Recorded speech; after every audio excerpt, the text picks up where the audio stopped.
చూడండి చూడండి, నేను మన విశాఖ జిల్లా భీములపట్నం నుంచి మీతో మాట్లాడుతాను. ఇక్కడే పుట్టి పెరిగాను. మత్స్యకారుల సమస్యలు నాకు తెలుసు, రైతుల సమస్యలు ఏ విధంగా తెలుసు. మత్స్యకారులకు ఇక్కడ మినీ హార్బర్ కట్టారు. ఎన్ని సంవత్సరాల నుంచి అడుగుతున్నారు, ఎవరైనా పట్టించుకున్నారా? ఇన్ని పార్టీలు ఎమ్మెల్యేలు మంత్రులు వచ్చి అంతే ఎలక్షన్ ముందు వస్తారు, వెళ్ళిపోతారు. నేను మత్స్యకారులకు 3 విషయాలు: 1, మీకు మినీ హార్బర్ కట్టిస్తాం. 2, మీరు ఫిష్ ఎక్స్పోర్ట్ చేయడానికి మంచి అవైలబిలిటీ ఫెసిలిటీస్ అన్ని నేను ఇస్తాను.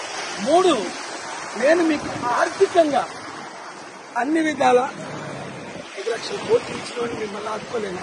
కనుక మత్స్యకారులందరూ ఇంతవరకు వాళ్ళకి అవకాశం ఇచ్చారు. ఇప్పుడు నాకు విశాఖ ఎంపీగా కొండ గుర్తుకు ఓటేసి సీరియల్ నెంబర్ 14 ఒక్క అవకాశం ఇవ్వండి. మన విశాఖని ప్రపంచంలో బెస్ట్ పోర్ట్ సిటీగా, బెస్ట్ సిటీగా నిరుద్యోగులకు ఉద్యోగాలు ఇస్తూ అన్ని విధాలా ఆదుకుంటారు.